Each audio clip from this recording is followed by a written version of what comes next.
எல்லாருக்கும் கைஸ், இந்த வீடியோவில் என்ன பார்க்க போகிறோம்னா, ஆட்டு மேலே இருக்கிற அந்த பேனுகளை எப்படி நம்ம சிம்பிளாக எளிமையான முறையில் அதை நீக்கலாம் அப்படிங்கிறத இந்த வீடியோவில் நம்ம பார்க்க போகிறோம். இப்போ பேன் பார்த்திங்கன்னா அது உடம்பு ஃபுல்லாக பரவி இருக்கும். சின்ன சின்னதாக பார்த்திங்கன்னா முடி இப்படி தடவை பார்த்தாவே தெரியும், சின்ன சின்னதாக ஊறிட்டு போயிட்டுருக்கும். இப்போ நான் க்ளீன் பண்ணிட்டேன். இது எப்படி நான் க்ளீன் பண்ணுறேன்னு உங்களுக்கு சொல்கிறேன். ஜஸ்ட்டு நீங்கள் எறும்பு குழி பவுட்ரு, அதாவது அந்த வீட்டு கட்டுத்தரையில் மண் இடத்துல அந்த இடத்துல எறும்பு நிறைய வரும். அதை கொள்றதுக்காக எறும்பு குழி பவுடர் நீங்கள் வாங்குவீங்க. அந்த எறும்பு குழி பவுடரை ரொம்ப வேண்டாம், கொஞ்சம் எடுத்து எல்லா பக்கம் உடம்பு ஃபுல்லாக இப்படி உள்ள முடிக்குள்ள நல்லா தடவி விட்டுட்டு, மூஞ்சி பக்கத்தில் கொண்டு வர வேண்டாம், இந்த கழுத்து வரைக்கும் இது வரைக்கும் கொஞ்சம் கொண்டு வந்துட்டு நல்லா தேய்ச்சி விட்ருங்க.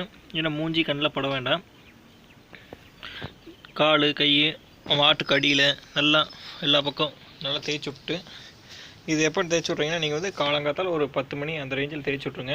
கொஞ்சம் வெயில் நேரத்தில் இதை அப்படி தேய்ச்சி விட்டா தான் மருந்து போட்டோன்னே சீக்கிரமாக அந்த பேனுகள்லாம் செத்து போயிடும் சீக்கிரமாக. நீங்கள் காலை 10 மணி தேய்ச்சி விட்டு ஒரு மத்தியானம் ஒரு 2 மணி அந்த ரேஞ்சில் பார்த்தீங்கன்னா அப்படியே தண்ணி எடுத்து லைட்டாக குளிச்சு விட்ருங்க மேலாப்பில். குளிச்சுட்டுனா அப்போ தான் வெயில் நேரத்தில் டக்குன்னு சீக்கிரமாக காயும். நீங்கள் மதியான நேரத்தில் அந்த பவுடர் போட்டுவிட்டு சாயங்காலம் நைட் நேரத்தில் தேய்ச்சி விட்டிங்கன்னா ஆட்டுக்கு குளிர் அடிக்க ஆரம்பிச்சிடும், சளி பிடிச்சிடும். ஆனால் நீங்கள் பார்த்தீங்கன்னா காலையில் 10 மணிக்கு அந்த பவுடர் தேய்ச்சி விட்டு 2 மணி அந்த ரேஞ்சுக்காட்டும் நீங்கள் தண்ணியில் ஆட்டை நல்லா க்ளீன் பண்ணி குளிச்சு விட்ருங்க. குளிச்சுட்டு அப்போயே பார்த்தீங்கன்னா உங்களுக்கு தெரியும், பேனெல்லாம் எதுவுமே இருக்காது. மேக்ஸிமமான பேனுகளை சீக்கிரமாக செத்துருக்கும்.